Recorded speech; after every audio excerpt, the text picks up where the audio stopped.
السلام عليكم ورحمة الله وبركاته. إن الحمد لله الذي أرسله بالهدى ودين الحق ليظهره على الدين كله وكفى بالله شهيدا. اللهم صل على محمد وعلى آل محمد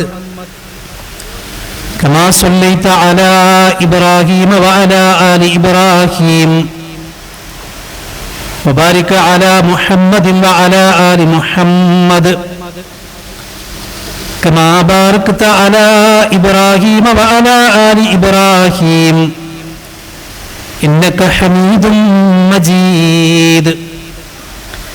أما بعد فإن خير الكلام كلام الله وخير السنن سنن محمد صلى الله عليه وسلم وشر الأمور محدثاتها وكل محدثة بدعة وكل بدعة ضلالة وكل ضلالة في النار. أعوذ بالله السميع العليم من الشيطان الرجيم. يا أيها الذين آمنوا اتقوا الله حق تقاته ولا تموتن إلا وأنتم مسلمون.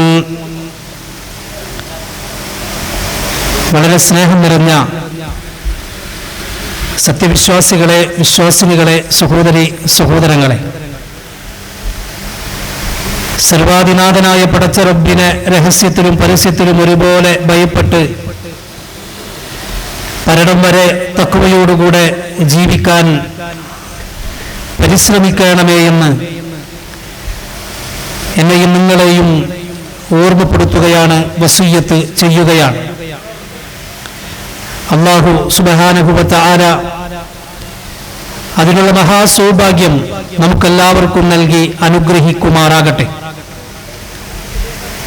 ഏറെ സന്തോഷമുള്ള ഒരു സന്ദർഭത്തിലാണ് ഈ ഈദ് മുസല്ലയിൽ നമ്മളെല്ലാവരും ഒരുമിച്ച് കൂടിയിട്ടുള്ളത്. തക്ബീറുകളും തഹ്മീദുകളും തഹ്ലീലുകളും അന്തരീക്ഷത്തിൽ മുഴങ്ങിക്കൊണ്ടിരിക്കുന്ന ഈ ഒരു സാഹചര്യത്തിൽ മുസ്ലിമീങ്ങൾ ബലിപെരുന്നാൾ ആഘോഷിക്കുകയാണ്. അതിന്റെ ഏറ്റവും പ്രധാനപ്പെട്ട ഒരു സുന്നത്താണ് ഈദ് മുസല്ലയിൽ ഒരുമിച്ച് കൂടുക എന്നത്. ആ സുന്നത്ത് പിൻപറ്റി ഈ ഈദ് മുസല്ലയിൽ ഒരുമിച്ച് കൂടിയിട്ടുള്ള മുഴുവൻ ആളുകൾക്കും ഈദ് ആശംസകൾ കൈമാറുകയാണ്. ഈദുക്കും മുബാറക്, തഖബ്ബലല്ലാഹു മിന്നാ വ മിൻകും. അല്ലാഹു അക്ബർ, അല്ലാഹു അക്ബർ, അല്ലാഹു അക്ബർ. ലാ ഇലാഹ ഇല്ലല്ലാഹു അല്ലാഹു അക്ബർ, അല്ലാഹു അക്ബർ വലില്ലാഹിൽ ഹംദ്. ലോകത്തുള്ള മുഴുവൻ വിശ്വാസികളുടെയും മനസ്സ് ഈ സമയം പരിശുദ്ധ മക്കയിലാണ്. ഏകദേശം 30 ലക്ഷത്തോളം വരുന്ന ഹാജിമാർ അറഫയും മുസ്ദലിഫയും കഴിഞ്ഞ് മിനയിലെത്തിയിരിക്കുകയാണ്. നമ്മുടെ കൂട്ടത്തിൽ നിന്നും പോയ പലരും ഇന്ന് മിനയിലുണ്ട്. നമ്മുടെ സഹോദരങ്ങളാണ് അവിടെയുള്ള മുഴുവൻ ആളുകളും. അല്ലാഹു സുബ്ഹാനഹു വ തആല ഈ വർഷം ഹജ്ജിന് അവിടെ എത്തിപ്പെട്ട മുഴുവൻ ഹാജിമാരുടെയും ഹജ്ജ് മഖ്ബൂലും മബ്റൂറുമായ രൂപത്തിൽ സ്വീകരിക്കുമാറാകട്ടെ എന്ന് പ്രാർത്ഥിക്കുകയാണ്. ജീവിതത്തിൽ ഒരിക്കലെങ്കിലും ആ പരിശുദ്ധമായ കർമ്മം നിർവഹിക്കാൻ അല്ലാഹുവേ നീ ഞങ്ങൾക്കെല്ലാവർക്കും തൗഫീഖ് നൽകണമേ എന്നും ദുആ ചെയ്യുകയാണ്. പ്രിയപ്പെട്ട സഹോദരങ്ങളെ, ബലിപെരുന്നാൾ അഥവാ ഈദുൽ അദ്ഹ നമ്മെ ഓർമ്മിപ്പിക്കുന്നതും ഓർമ്മിപ്പിക്കേണ്ടതും ഒരു മഹാനായ പ്രവാചകന്റെ ആദർശ കുടുംബ ജീവിതത്തിലെ, ദഅ്വ ജീവിതത്തിലെ, പ്രബോധന ജീവിതത്തിലെ ചരിത്രത്തിലെ ഇന്നലകളെയാണ്. നിങ്ങൾ ആലോചിച്ചിട്ടുണ്ടോ എന്തുകൊണ്ടാണ് നൂറ്റാണ്ടുകൾ ഇത്ര കഴിഞ്ഞിട്ടും ഓരോ വർഷം കഴിയുന്തോറും ആ മഹാനായ പ്രവാചകനെയും ആ മഹാനായ പ്രവാചകന്റെ കുടുംബത്തെയും ലോകത്തുള്ള മുഴുവൻ മുസ്ലിമീങ്ങളും ഓർക്കുവാനും ആ പ്രവാചകന് വേണ്ടി പ്രാർത്ഥിക്കുവാനും കാരണമെന്ന് ഖലീലുള്ളാ, അല്ലാഹുവിന്റെ ചങ്ങാതി എന്ന് വിശേഷിപ്പിക്കാൻ മാത്രം എന്ത് പ്രത്യേകതയാണ് ഇബ്രാഹിം അലൈഹിസ്സലാത്തു വസ്സലാമിനുണ്ടായിരുന്നത്? കാലപ്പഴക്കമേറി വരുന്തോറും ഈ ദിവസങ്ങൾക്ക് എന്തുകൊണ്ടാണ് പുതുമകളേറി വരുന്നത് എന്നിങ്ങനെയുള്ള ധാരാളം ചോദ്യങ്ങൾ സ്വാഭാവികമായും ഈ സമയത്ത് നമ്മുടെയൊക്കെ മനസ്സുകളിലേക്ക് കടന്നു വരുന്നുണ്ടാകും. എന്നാൽ അതിനൊക്കെയുള്ള ഏക മറുപടിയായി ഒരൊറ്റ വാചകത്തിലൂടെ പടച്ച റബ്ബ് അതിനുള്ള മറുപടി നൽകുന്നുണ്ട്. ഇബ്രാഹിം റബ്ബുഹു ബികലിമാത്തിൻ, അല്ലാഹു സുബ്ഹാനഹു വ തആല ഇബ്രാഹിം അലൈഹിസ്സലാത്തു വസ്സലാമിനെ പരീക്ഷിക്കുകയാണ്. അത് കേവലം പരീക്ഷണങ്ങളായിരുന്നില്ല, ഒരു മനുഷ്യായുസ്സിൽ നേരിടാൻ കഴിയുന്നതിനേക്കാളപ്പുറം അതികഠിനമായ പരീക്ഷണങ്ങളായിരുന്നു ഇബ്രാഹിം അലൈഹിസ്സലാത്തു വസ്സലാമിനെ അനുഭവിക്കേണ്ടി വന്നത്. പക്ഷേ ആ പരീക്ഷണങ്ങളൊക്കെയും അനുഭവിക്കേണ്ടി വന്ന സമയത്ത്, നേരിട്ട സമയത്ത് ആ പ്രവാചകൻ അവിടെയൊക്കെ ഫഅതമ്മഹുന്ന, അദ്ദേഹം അത് നിറവേറ്റുക തന്നെ ചെയ്തു എന്ന് വിശുദ്ധ ഖുർആൻ വിശേഷിപ്പിക്കുകയാണ്. തന്റെ സമൂഹത്തോടുള്ള ബാധ്യത, തന്റെ കുടുംബത്തോടുള്ള ബാധ്യത, തന്റെ മകനോടുള്ള ബാധ്യത, അതിനേക്കാളേറെ പടച്ച റബ്ബിനോടുള്ള ബാധ്യത. ഫഅതമ്മഹുന്ന, അല്ലാഹു എന്താണോ ആ പ്രവാചകനെ ഏൽപ്പിച്ചത്, എന്താണോ ആ പ്രവാചകനോട് പടച്ച റബ്ബ് കൽപ്പിച്ചത്, അത് പരിപൂർണമായി നിർവഹിക്കുകയും അത് പരിപൂർണമായി നിറവേറ്റുകയും ചെയ്ത പ്രവാചകനായിരുന്നു മഹാനായ ഖലീലുല്ലാഹി ഇബ്രാഹിം അലൈഹിസ്സലാത്തു വസ്സലാം എന്ന് വിശുദ്ധ ഖുർആൻ നമ്മളെ പഠിപ്പിക്കുകയാണ്. പ്രിയപ്പെട്ട സഹോദരങ്ങളെ, നാം ഇന്ന് അനുഭവിച്ചുകൊണ്ടിരിക്കുന്ന ഈ ഒരു ചുറ്റുപാടെന്ന് പറഞ്ഞാൽ, ആധുനിക ലോകമെന്ന് പറഞ്ഞാൽ മാനസിക പ്രയാസങ്ങളുടെയും ബുദ്ധിമുട്ടുകളുടെയും പരീക്ഷണങ്ങളുടെയും ഒരു കാലഘട്ടമാണ് എന്ന് പ്രത്യേകമായി പറയേണ്ടതില്ല. ഇത്തരമൊരു സാഹചര്യത്തിൽ നമുക്കാരാണ് മാതൃക? ആരെ മാതൃകയാക്കിയാണ് നാം മുന്നോട്ട് പോകേണ്ടത് എന്ന ചോദ്യത്തിന്റെ ഉത്തരം വിശുദ്ധ ഖുർആൻ പറഞ്ഞതും ഖദ് കാനത് ലക്കും ഉസ്വത്തുൻ ഹസനത്തുൻ ഫീ ഇബ്രാഹീമ വല്ലദീന മഅഹു, ഇബ്രാഹിം അലൈഹിസ്സലാത്തു വസ്സലാമിലും ഇബ്രാഹിം നബിയുടെ കുടുംബത്തിലും നിങ്ങൾക്ക് ഉത്തമമായ മാതൃകയുണ്ട് എന്ന് വിശുദ്ധ ഖുർആൻ നമ്മളെ പഠിപ്പിച്ചു. നാം മനസ്സിലാക്കണം, ആലോചിക്കണം, എന്താണ് ഇബ്രാഹിം അലൈഹിസ്സലാത്തു വസ്സലാമിൽ നിന്നും നമ്മൾ പഠിക്കേണ്ട ഏറ്റവും പ്രധാനപ്പെട്ട പാഠം?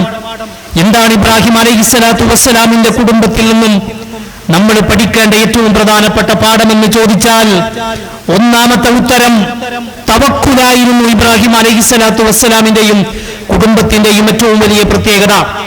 ഏത് പ്രയാസഘട്ടങ്ങളിലും ഏത് പ്രതികൂല സാഹചര്യങ്ങളിലും ഈമാൻ കൈവിടാതെ യഖീനോടുകൂടെ പിടിച്ചു നിന്ന ഇബ്രാഹിം അലൈഹിസ്സലാത്തു വസ്സലാം എല്ലാം പടച്ച റബ്ബിൽ വരമേൽപ്പിച്ച്, അല്ലാഹുവിനെ ഏൽപ്പിച്ച് ജീവിതത്തെ പടച്ച റബ്ബിന് സമർപ്പിച്ച ഇബ്രാഹിം അലൈഹിസ്സലാത്തു വസ്സലാം, അതാണല്ലോ നമ്മൾ കണ്ടത്.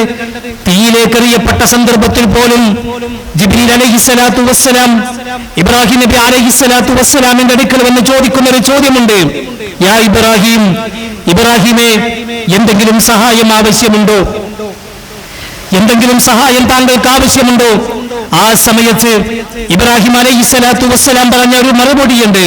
ഹസ്ബിയല്ലാഹ് വനിഅമൽ വക്കീൽ, എനിക്കെന്റെ റബ്ബ് മതി, എനിക്ക് വരമേൽപ്പിക്കാൻ, എനിക്കെല്ലാം പറയാൻ, എല്ലാം സമർപ്പിക്കാൻ എന്റെ നാഥൻ മതി എന്ന മഹാനായ പ്രവാചകൻ ഇബ്രാഹിം അലൈഹിസ്സലാത്തു വസ്സലാമിന്റെ ആ വാചകം വിശുദ്ധ ഖുർആനിൽ നമുക്ക് വായിക്കാൻ കഴിയും. എന്റെ പ്രിയപ്പെട്ടവരെ, ഇതാണ് മാതൃക, ഇതാണ് തൗഹീദ്, ഇതാണ് സത്യവിശ്വാസത്തിന്റെ അചഞ്ചലമായ ഹൃദയം. ഏത് പ്രതിസന്ധി ഘട്ടങ്ങളിലും അല്ലാഹു കൂടെയുണ്ടാകും. അല്ലാഹുവിനല്ലാതെ ഒരു ശക്തിക്കും നമുക്ക് നന്മ വരുത്താൻ, നമുക്ക് പ്രയാസങ്ങൾ വരുത്താൻ കഴിയില്ല എന്ന അതിശക്തമായ പ്രഖ്യാപനം മുഹമ്മദ് നബി സല്ലല്ലാഹു അലൈഹി വസല്ലമയോട് അല്ലാഹു പ്രഖ്യാപിക്കാൻ വേണ്ടി ആവശ്യപ്പെടുന്നുണ്ട്. ഖുൽ ഹസ്ബി അല്ലാഹ്, പറയൂ നബിയേ, എനിക്ക് അല്ലാഹു മതി, എനിക്കെന്റെ റബ്ബ് മതി. അലൈഹി യതവക്കലുൽ മുതവക്കിലൂൻ, ബരമേൽപ്പിക്കാൻ ഏറ്റവും നല്ലവൻ ആ പടച്ച റബ്ബല്ലയോ എന്ന് അല്ലാഹു സുബ്ഹാനഹു വ തആല പറയുന്നുണ്ട്. ആലോചിച്ചു നോക്കൂ നിങ്ങൾ, ഇന്ന് പലർക്കും അല്ലാഹുവല്ലാത്തവരെ പേടിയ, അല്ലാഹുവല്ലാത്തതിനെ ഭയപ്പെടുകയാ.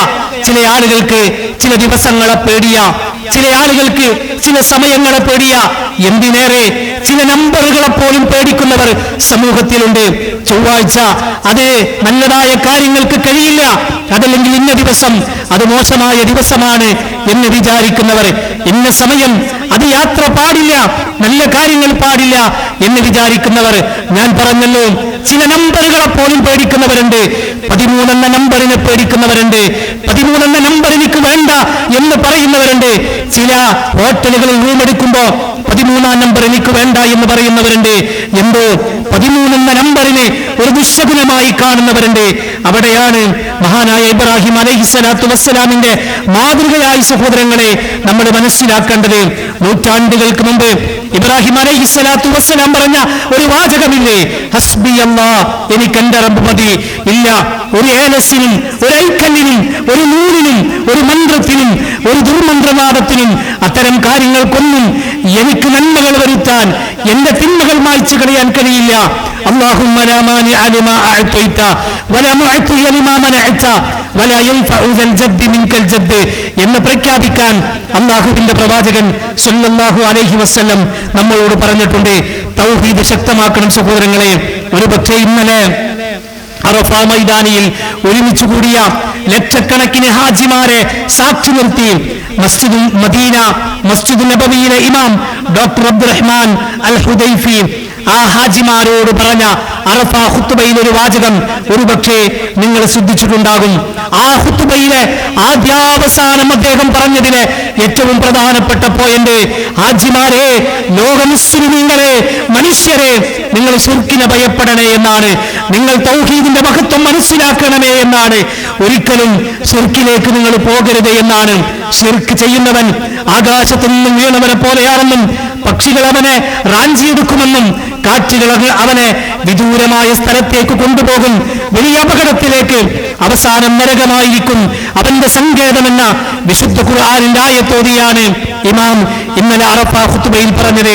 അതുകൊണ്ട് എന്റെ പ്രിയപ്പെട്ട സഹോദരങ്ങളെ, തൗഹീദിന്റെ മഹത്വം മനസ്സിലാക്കണം, ശിർക്കിന്റെ അപകടത്തെക്കുറിച്ച് അറിയണം. അതാണ് ഇബ്രാഹിമി മില്ലത്തിലെ, ഇബ്രാഹിമി മാതൃകയിലെ ഒന്നാമത്തെ പാഠം എന്ന് നമ്മൾ മനസ്സിലാക്കുക. അങ്ങനെ ആ പാഠം ഉൾക്കൊണ്ടുകൊണ്ട് പ്രഖ്യാപിക്കാൻ കഴിയണം, അല്ലാഹു അക്ബർ, അല്ലാഹു അക്ബർ, അല്ലാഹു അക്ബർ, ലാ ഇലാഹ ഇല്ലല്ലാഹു, അല്ലാഹു അക്ബർ, അല്ലാഹു അക്ബർ വലില്ലാഹിൽ ഹംദ്. പ്രിയപ്പെട്ട സഹോദരങ്ങളെ, നമ്മൾ ഇന്ന് പെരുന്നാൾ ആഘോഷിക്കുകയാണ്. പെരുന്നാൾ ആഘോഷിക്കാനുള്ളത് തന്നെയാണ്, പെരുന്നാൾ സന്തോഷിക്കാനുള്ളത് തന്നെയാണ്. പക്ഷേ നമ്മൾ സന്തോഷിക്കുമ്പോ, നമ്മൾ ആഹ്ലാദിക്കുമ്പോ തീർച്ചയായും നമ്മൾ അറിയണം, ലോകമിപ്പോ വലിയൊരു പ്രതിസന്ധി ഘട്ടങ്ങളിലൂടെയാണ് പോയിക്കൊണ്ടിരിക്കുന്നത്, പ്രയാസകരമായ അവസ്ഥയിലൂടെയാണ് പോയിക്കൊണ്ടിരിക്കുന്നത്. ലോകം ഇന്ന് പേടിക്കുകയാണ്, ലോകം ഇന്ന് ആശങ്കയിലാണ്, മനുഷ്യരിന്ന് പേടിയിലാണ്. ജീവിക്കുന്ന, താമസിക്കുന്ന ഫ്ലാറ്റിന്റെ, വീടിന്റെ തൊട്ടപ്പുറത്ത് ശബ്ദങ്ങൾ കേൾക്കുന്നു, ഞങ്ങൾക്ക് പുറത്തിറങ്ങാൻ കഴിയുന്നില്ല എന്നുള്ള രൂപത്തിലുള്ള വാട്സപ്പ് വോയിസുകളും മെസ്സേജുകളുമൊക്കെ നമ്മൾ കാണുകയാണ്. നമ്മുടെ സഹോദരങ്ങൾ പല ഭാഗങ്ങളിൽ നിന്ന് പേടിയോടുകൂടിയാണ് പലരും നമ്മളോട് സംസാരിക്കുന്നത്. പ്രിയപ്പെട്ട സഹോദരങ്ങളെ, നമ്മൾ മനസ്സിലാക്കണം, ഇതെല്ലാം അല്ലാഹുവിന്റെ പരീക്ഷണങ്ങളാണ്. അല്ലാഹുവിന്റെ പരീക്ഷണങ്ങൾ വന്നാൽ വിശ്വാസിയുടെ നിലപാടെന്താണ്? ഇത്തരം പരീക്ഷണ ഘട്ടങ്ങൾ വന്നാൽ ഞങ്ങൾക്കതൊന്നും ബാധിച്ചിട്ടില്ലല്ലോ എന്ന് പറഞ്ഞു മാറിയിരിക്കേണ്ടവരല്ല വിശ്വാസികൾ. ആത്മാർത്ഥമായി കൈകൾ ഉയർത്തണം, പടച്ച റബ്ബിലേക്ക് കൈകൾ ഉയർത്തണം. ലോകമിന്ന് അനുഭവിച്ചുകൊണ്ടിരിക്കുന്ന, പ്രയാസപ്പെട്ടുകൊണ്ടിരിക്കുന്ന, നേരിട്ടുകൊണ്ടിരിക്കുന്ന പ്രയാസകരം, പ്രത്യേകിച്ച് GCC പോലുള്ള നമ്മുടെ ഈ രാജ്യങ്ങളടക്കമുള്ള ഈ രാജ്യം, അതേപോലെയുള്ള മറ്റു രാജ്യങ്ങൾ, GCCയിലെ മറ്റു പ്രദേശങ്ങൾ, അവിടെയൊക്കെ പലരും പേടിയിലാണ്. അല്ലാഹുവോട് ആത്മാർത്ഥമായി പ്രാർത്ഥിക്കണം, എല്ലാ പ്രയാസങ്ങളും മാറിക്കിട്ടാൻ, എല്ലാ പ്രയാസങ്ങളും പ്രതിസന്ധികളും മറികടക്കാൻ അല്ലാഹുവേ നീ സഹായിക്കണേ എന്ന് ആത്മാർത്ഥമായി അല്ലാഹുവിനോട് പ്രാർത്ഥിക്കുക. അല്ലാഹു അനുഗ്രഹിക്കുമാറാകട്ടെ. പ്രത്യേകമായി സഹോദരങ്ങളെ, ഈ ഈദ് മുസല്ലയിൽ ഒരുമിച്ച് കൂടിയ നിങ്ങളോട് ഓർമ്മപ്പെടുത്തുകയാണ്, മറക്കരുത് ഗസയിലെ, ഫലസ്തീനിലെ നമ്മുടെ സഹോദരങ്ങളെ. അവർക്ക് വേണ്ടി നമ്മൾ പ്രാർത്ഥിക്കണം, അവരെ നമ്മൾ ഓർക്കണം. ചെറിയ മക്കളുണ്ട്, സ്ത്രീകളുണ്ട്, പ്രായമായവരുണ്ട്. നമ്മളൊക്കെ പുതിയ വസ്ത്രങ്ങൾ അണിഞ്ഞ് ഈദ്ഗാഹിലേക്ക് വരുമ്പോ, ഇത് കഴിഞ്ഞ് വീട്ടിലേക്ക് പോയാൽ നല്ല ഭക്ഷണം കഴിക്കുമ്പോ അതില്ലാതെ പ്രയാസപ്പെടുന്നവർ, പെരുന്നാൾ എന്തെന്ന് വർഷങ്ങളായി അറിയാത്തവർ, സന്തോഷം എന്തെന്ന് വർഷങ്ങളായി അറിയാത്തവർ അവിടെയുണ്ട് എന്ന കാര്യം നമ്മൾ മനസ്സിലാക്കണം. അവർ നമ്മുടെ സഹോദരങ്ങളാണ്, അവർക്ക് വേണ്ടി പ്രാർത്ഥിക്കണം. അല്ലാഹുവേ, അത്തരം പ്രയാസത്തിൽ നിന്ന് എല്ലാവരെയും നീ കരകയറ്റണമേ. ഫലസ്തീനിലെ ഞങ്ങളുടെ സഹോദരങ്ങൾക്ക്, ഗസയിലെ ഞങ്ങളുടെ സഹോദരങ്ങൾക്ക് എത്രയും വേഗം നീ സമാധാനം നൽകണമേ എന്ന് പ്രാർത്ഥിക്കണം. പ്രിയപ്പെട്ട സഹോദരങ്ങളെ, ലോകത്തേറ്റവും പ്രധാനപ്പെട്ട ആവശ്യം സമാധാനമാണ്. ലോകത്ത് മറ്റെന്തിനേക്കാളും ആവശ്യം സമാധാനമാണ്, നിർഭയത്വമാണ്. വലിയ സൗകര്യങ്ങളുണ്ട്, വലിയ സമ്പത്തുണ്ട്, പക്ഷേ സമാധാനമില്ലെങ്കിൽ അത് വ്യക്തിയായാലും അത് വീടായാലും അതൊരു രാജ്യമായാലും മറ്റെന്തുണ്ടായിട്ടും പ്രത്യേകിച്ച് കാര്യങ്ങളൊന്നുമില്ല. അതുകൊണ്ടാണ് ഇബ്രാഹിം അലൈഹിസ്സലാത്തു വസ്സലാം നൂറ്റാണ്ടുകൾക്ക് മുമ്പ് മക്കയിൽ വന്ന് തിരിച്ചു പോകുമ്പോൾ പ്രാർത്ഥിച്ചൊരു പ്രാർത്ഥനയുണ്ട്. വഇദ് ഖാല ഇബ്രാഹിമു റബ്ബി ജഅൽ ഹാസൽ ബലദ ആമിന. അല്ലാഹുവേ, ഈ രാജ്യത്തെ സമാധാനത്തിന്റെ കേന്ദ്രമാക്കി മാറ്റണമേ, നിർഭയത്വത്തിന്റെ കേന്ദ്രമാക്കി മാറ്റണമേ എന്ന് ഇബ്രാഹിം അലൈഹിസ്സലാത്തു വസ്സലാം പ്രാർത്ഥിച്ച പ്രാർത്ഥന. അതാണ് ഈ യുദ്ധാന്തരീക്ഷം നിലനിൽക്കുമ്പോ, ഈ പ്രയാസഘട്ടങ്ങൾ നിലനിൽക്കുമ്പോ നമുക്ക് പ്രാർത്ഥിക്കാനുള്ളത്. റബ്ബി ജഅൽ ഹാസാ ബലദൻ ആമിന. അല്ലാഹുവേ, ഞങ്ങൾ താമസിക്കുന്ന, ഞങ്ങൾ ജനിച്ചു വീണ ഏതേത് പ്രദേശങ്ങളാവട്ടെ അവിടെയൊക്കെയും നിർഭയത്വവും സമാധാനവും നൽകണമേ എന്ന് ആത്മാർത്ഥമായി പ്രാർത്ഥിക്കുക. എന്റെ പ്രിയപ്പെട്ട സഹോദരങ്ങളെ, ഈദ് ഖുത്ബ അവസാനിപ്പിക്കുമ്പോ എനിക്ക് നിങ്ങളോട് പറയുവാനുള്ളത്, മറക്കരുത് നമ്മുടെ മാതാപിതാക്കളെ എന്നാണ്. എന്റെ ശബ്ദം കേൾക്കുന്ന എന്റെ പ്രിയപ്പെട്ട ഈദ് മുസല്ലയിൽ ഒരുമിച്ച് കൂടിയ മക്കളെ, മറക്കരുത് പ്രാർത്ഥന. റബ്ബിർഹംഹുമാ കമാ റബ്ബയാനി സഗീറ. നമ്മെ പ്രസവിച്ച, നമ്മെ വളർത്തി വലുതാക്കിയ രണ്ടുപേരെ മരണം വരെ മറക്കരുത്. അതിലൊന്നുമ്മയാണ്, അതിലൊന്ന് മറ്റൊന്ന് വാപ്പയാണ്. നമ്മുടെ ഉമ്മയെയും നമ്മുടെ വാപ്പയെയും നമ്മൾ ഒരിക്കലും മറക്കരുത്. അവരോട് നിരന്തരമായി നമ്മൾ പ്രാർത്ഥിക്കണേ. എന്റെ പ്രിയപ്പെട്ട സഹോദരങ്ങളെ, എന്റെ പ്രിയപ്പെട്ട മക്കളെ, ഹാജർ എന്ന ഉമ്മയെ ഓർമ്മയില്ലേ? സംസം നമ്മൾ കുടിക്കാറില്ലേ? സംസമിന്റെ ചരിത്രം, സംസമിന്റെ ചരിത്രത്തിന്റെ പിന്നിലെ കഥ നിങ്ങൾക്കറിയില്ലേ? എന്താണത്? ഒരു കുഞ്ഞിന്റെ ദാഹത്തിന്റെ കഥയാണ്, അല്ല, ഒരു ഉമ്മയുടെ വേദനയുടെ കഥയാണ്. തന്റെ കുഞ്ഞ് ദാഹിച്ച് പ്രയാസപ്പെട്ട് വേദനിക്കുമ്പോ, പ്രയാസപ്പെടുന്ന സമയത്ത് സഹിക്കാൻ കഴിയാതെ ഓടിയ ഉമ്മയുടെ ഓട്ടത്തിൽ നിന്നാണ് യഥാർത്ഥത്തിൽ, ആ ഉമ്മയുടെ വേദനയിൽ നിന്നാണ്, ആ ഉമ്മയുടെ കണ്ണുനീരിൽ നിന്നാണ് സംസം വന്നത് എന്ന് നമ്മൾ ആരും മറക്കരുത്. എന്റെ പ്രിയപ്പെട്ട മക്കളെ, നമ്മൾ കാരണം നമ്മുടെ വാപ്പയിൽ നിന്നോ നമ്മുടെ ഉമ്മയിൽ നിന്നോ ഒരിറ്റു കണ്ണുനീർ വന്നാൽ ഈ ലോകത്തും പരലോകത്തും നമുക്ക് രക്ഷപ്പെടാൻ കഴിയില്ല എന്ന കാര്യം നമ്മൾ മനസ്സിലാക്കണം. അതുകൊണ്ട് ഉമ്മയെ അനുസരിക്കുന്ന, വാപ്പയെ അനുസരിക്കുന്ന നല്ല മക്കളായി മാറാൻ, അവർക്ക് വേണ്ടി പ്രാർത്ഥിക്കുന്ന നല്ല മക്കളായി മാറാൻ എന്റെ പ്രിയപ്പെട്ട സഹോദരങ്ങളെ, സഹോദരിമാരെ, നമ്മൾ മനസ്സിലാക്കണം. ഞാൻ അവസാനിപ്പിക്കട്ടെ. ഈ ഈദ് സന്ദേശം ഏറ്റവും നല്ല ഇസ്ലാമിന്റെ ഏറ്റവും മാനവികമായ സന്ദേശം നൽകാൻ നമുക്ക് കഴിയണം. മതത്തിനപ്പുറത്ത് എല്ലാവരെയും ചേർത്ത് പിടിക്കാൻ കഴിയണം. ഓരോരുത്തർക്കും ഓരോരുത്തരുടെ മതം അതേറ്റവും പ്രധാനപ്പെട്ട തന്നെയാണ്. ലക്കും ദീനുക്കും വലിയ ദീൻ. പക്ഷേ ആ മതത്തിന്റെ പേരിൽ ആളുകളെ കൊല്ലാൻ, ആ മതത്തിന്റെ പേരിൽ ആളുകളെ വേർതിരിക്കാൻ, ആ മതത്തിന്റെ പേരിൽ ആളുകളെ മാറ്റി നിർത്താൻ ഇസ്ലാം പറഞ്ഞിട്ടില്ല. ആളുകളെ ചേർത്ത് പിടിക്കാനും എല്ലാവരെയും സ്നേഹിക്കാനും എല്ലാവരോടും നല്ല രൂപത്തിൽ പെരുമാറുവാനുമാണ് അല്ലാഹുവിന്റെ ഹബീബ് സല്ലല്ലാഹു അലൈഹി വസല്ലം നമ്മളോട് പറഞ്ഞിട്ടുള്ളത്. അയൽക്കാരൻ പട്ടിണി കിടക്കുന്ന സമയത്ത് വയറു നിറച്ചുണ്ണുന്നവൻ വിശ്വാസിയല്ല എന്ന് പോലും ലോകത്തെ പഠിപ്പിച്ച നേതാവിന്റെ പേര് മുഹമ്മദ് മുസ്തഫ സല്ലല്ലാഹു അലൈഹി വസല്ലം എന്നാണ്. അതുകൊണ്ട് എന്റെ പ്രിയപ്പെട്ട സഹോദരങ്ങളെ, ചേർത്തു പിടിക്കാൻ കഴിയണം, ചേർന്ന് നിൽക്കാൻ കഴിയണം. ഞാൻ അവസാനിപ്പിക്കുകയാണ്. സോഷ്യൽ മീഡിയ വലിയ അപകടമാണെന്ന് നമ്മളെ കൊണ്ടുപോകുന്നത്, പ്രത്യേകിച്ച് യുവതികളെ, യുവാക്കളെ, മക്കളെ കൊണ്ടുപോകുന്നത്.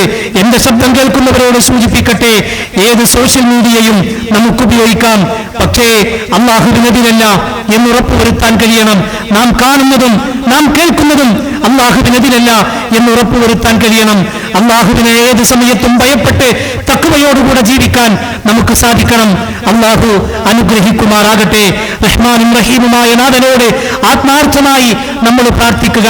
ഈ ഈദ് മുസല്ലയിൽ നിന്ന് നമ്മൾ പിരിഞ്ഞു പോകുമ്പോൾ നമ്മുടെ മനസ്സുകൾ നമ്മൾ ചേർത്ത് വെക്കുന്നത് പോലെ, നമ്മൾ പരസ്പരം ആലിംഗനം ചെയ്യുന്നത് പോലെ, ഈദാശംസകൾ കൈമാറാൻ നമ്മൾ ചേർത്ത് പിടിക്കുമ്പോൾ നമ്മുടെ ശരീരങ്ങൾ മാത്രമല്ല മനസ്സുകൾ കൂടിയാണ് നമ്മൾ പരസ്പരം കൈമാറുന്നത്. സ്നേഹിക്കാൻ കഴിയണം എല്ലാവരെയും, പ്രത്യേകിച്ച് കുടുംബത്തെ, മാതാപിതാക്കളെ, ഇണകളെ ചേർത്ത് പിടിക്കാൻ, മക്കളെ ചേർത്ത് പിടിക്കാൻ കഴിയണം.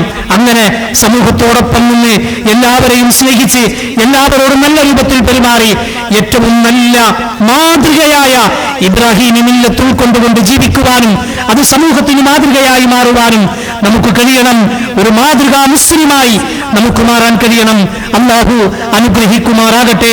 റഹ്മാനും റഹീമുമായ നാഥ, ഈ ഈദ് മുസല്ലയിൽ ഒരുമിച്ച് കൂടിയതുപോലെ നാളെ നിന്റെ ജന്നാത്തുൽ ഫിർദൗസിൽ സന്തോഷത്തോടുകൂടി ഒരുമിച്ച് കൂടുവാൻ നാഥ നീ ഞങ്ങൾക്ക് തൗഫീക്ക് നൽകണമേ റഹ്മാനെ. റഹ്മാനും റഹീമുമായ നാഥ, ഞങ്ങളുടെ ജീവിതത്തിൽ ഒരുപാട് തെറ്റുകുറ്റങ്ങളും അബദ്ധങ്ങളും സംഭവിച്ചിട്ടുണ്ട്. നീ ഞങ്ങൾക്ക് വിട്ടുപുറത്തു മാപ്പാക്കി തരണമേ റഹ്മാനെ. റഹ്മാനും റഹീമുമായ നാഥ, ഞങ്ങളിൽ നിന്ന് മരണപ്പെട്ടു പോയ ഞങ്ങളുടെയൊക്കെ വാപ്പമാരുണ്ട്, ഞങ്ങളുടെയൊക്കെ ഉമ്മമാരുണ്ട്, ഞങ്ങളുടെ വീട്ടിലെ ഞങ്ങളുടെ വല്യമ്മമാർ വല്യപ്പമാരുണ്ട്, ഞങ്ങളുടെ വീട്ടിലെ ഏറ്റവും വേണ്ടപ്പെട്ടവരുണ്ട്. അല്ലാഹുവേ, അവർക്ക് നീ സ്വർഗം നൽകണമേ റഹ്മാനെ. മഗ്ഫിറത്തും മർഹമത്തും നൽകി അനുഗ്രഹിക്കണമേ റഹ്മാനെ. റഹ്മാനും റഹീമുമായ നാഥ, ഞങ്ങളുടെ ജീവിച്ചിരിക്കുന്ന ഉമ്മമാർ, പ്രായം കൊണ്ടും രോഗം കൊണ്ടും പ്രയാസപ്പെടുന്നവർ, എല്ലാ അർത്ഥത്തിലും നീ അവർക്ക് സമാധാനം നൽകണമേ റഹ്മാനെ. അല്ലാഹുവേ, ഞങ്ങളുടെ മക്കളിലും ഞങ്ങളുടെ ഇണകളിലും മനസ്സിന് സമാധാനം നൽകി അനുഗ്രഹിക്കണമേ റഹ്മാനെ. എല്ലാവിധ പിശാചിന്റെ ശരിൽ നിന്നും നീ ഞങ്ങളെയും ഞങ്ങളുടെ കുടുംബത്തെയും കാത്തു സംരക്ഷിക്കണമേ റഹ്മാനെ. റഹ്മാനും റഹീമുമായ നാഥ, ഈ ഈദ് മുസല്ലയിൽ ഞങ്ങൾ ഒരുമിച്ച് കൂടുമ്പോൾ, പ്രത്യേകിച്ച് പ്രവാസ ജീവിതത്തിനിടയിൽ ഞങ്ങൾക്ക് കിട്ടുന്ന ഒരു വലിയ അനുഗ്രഹമാണ് ഈ ഈദ് മുസല്ല എന്ന് പറയുന്നത്. അല്ലാഹുവേ, ഇതിന് സൗകര്യം ചെയ്യുന്നവരുണ്ട്, ഇതിനു വേണ്ട എല്ലാ സംവിധാനങ്ങളും ഒരുക്കുന്നവരുണ്ട്. അവർക്ക് ആവശ്യം നിന്റെ സ്വർഗമാണ്, നിന്റെ പ്രതിഫലമാണ്, ഞങ്ങളുടെ പ്രാർത്ഥനയാണ് നാഥ. അവർക്ക് നീ ഖൈറും ബർക്കത്തും നൽകി അനുഗ്രഹിക്കണമേ റഹ്മാനെ. അല്ലാഹുവേ, അവരുടെ കുടുംബത്തിലും അവരുടെ ബിസിനസ്സിലും അവരുടെ കച്ചവടത്തിലും അവരുടെ കുടുംബ ജീവിതത്തിലുമെല്ലാം നീ ബർക്കത്തും റഹ്മത്തും നൽകി അനുഗ്രഹിക്കണമേ റഹ്മാനെ. നാളെ പരലോകത്ത് ജന്നാത്തുൽ ഫിർദൗസിൽ പ്രവേശിപ്പിച്ച് നീ അനുഗ്രഹിക്കണമേ റഹ്മാനെ. റഹ്മാനും റഹീമുമായ നാഥ, ഞങ്ങളും ജീവിക്കുന്നത് ഒരു പ്രവാസ രാജ്യത്താണ്. ഈ രാജ്യത്ത് ഞങ്ങൾക്ക് എല്ലാവിധ സൗകര്യങ്ങളും ചെയ്തു തരുന്ന ഈ രാജ്യത്തിന്റെ ഭരണാധികാരികളുണ്ട്. അവരെ മറന്നുകൊണ്ട് ഈ ഈദ് മുസല്ലയിൽ നിന്ന് ഞങ്ങൾക്ക് പിരിഞ്ഞു പോകാൻ കഴിയില്ല. പ്രത്യേകിച്ച് ഈ രാജ്യത്തെ ഏറ്റവും വലിയ ഉന്നതിയിലേക്ക്, ഒന്നുമില്ലായ്മയിൽ നിന്ന് ഇക്കാണുന്ന പുരോഗതിയിലേക്ക് നയിച്ച മരണപ്പെട്ടുപോയ സുൽത്താൻ ഖാബൂസ് ബിൻ സഈദ് റഹ്മത്തുള്ളാഹ്, അല്ലാഹുവേ, നീ അദ്ദേഹത്തിന് മഗ്ഫിറത്തും മർഹമത്തും നൽകി അനുഗ്രഹിക്കണമേ റഹ്മാനെ. അദ്ദേഹത്തിന്റെ ബർസഖി ജീവിതം നീ സന്തോഷത്തിലാക്കണമേ റഹ്മാനെ. അല്ലാഹുവേ, ഇന്ന് ഈ രാജ്യത്തെ ഭരിച്ചുകൊണ്ടിരിക്കുന്ന നയിച്ചുകൊണ്ടിരിക്കുന്ന സുൽത്താൻ ഹൈസം ഇബ്നു താരിഖ് ഹഫിളഹുല്ലാഹ്, അല്ലാഹുവേ, അദ്ദേഹത്തിനും അദ്ദേഹത്തോടൊപ്പമുള്ളവർക്കും നീ റഹ്മത്തും ബർക്കത്തും നിലനിർത്തി അനുഗ്രഹിക്കണമേ റഹ്മാനെ. ലോക മുസ്ലിമീങ്ങൾക്കിടയിൽ, മുസ്ലിം ഭരണാധികാരികൾക്കിടയിൽ ഐക്യവും സമാധാനവും സന്തോഷവും നിലനിർത്തി നീ അനുഗ്രഹിക്കണമേ റഹ്മാനെ. ഏതേത് സമയത്ത് മരണം വന്ന് വിളിച്ചാലും ലാ ഇലാഹ ഇല്ലല്ലാഹ് എന്ന മഹത്തായ കലിമത്ത് തൗഹീദ് ഉച്ചരിച്ച് ഈ ലോകത്തോട് യാത്ര ചോദിക്കാൻ നാഥ നീ ഞങ്ങൾക്ക് തൗഫീഖ് നൽകണമേ റഹ്മാനെ. റഹ്മാനും റഹീമുമായ നാഥ, നാളെ നിന്റെ ജന്നാത്തുൽ ഫിർദൗസിൽ നിന്റെ പ്രവാചകന്മാർക്കൊപ്പം, സിദ്ദീഖുകൾക്കൊപ്പം, ശുഹദാക്കൾക്കൊപ്പം സന്തോഷിക്കുന്നവരിൽ നീ ഞങ്ങളെ എല്ലാവരെയും ഉൾപ്പെടുത്തണമേ റഹ്മാനെ. അല്ലാഹുമ്മ അഇസ്സൽ ഇസ്ലാമ വൽ മുസ്ലിമീൻ وأذل الشرك والمشركين. اللهم اغفر للمؤمنين والمؤمنات والمسلمين والمسلمات والأحياء منهم والأموات إنك سميع قريب مجيب الدعاء يا أرحم الراحمين. اللهم انصر إخواننا في فلسطين، اللهم انصر إخواننا في غزة وفلسطين. ربنا تقبل منا إنك أنت السميع العليم وتب علينا إنك أنت التواب الرحيم. آمين آمين برحمتك يا أرحم الراحمين. تقبل الله منا ومنكم وجزاكم الله خير. والسلام عليكم ورحمة الله وبركاته.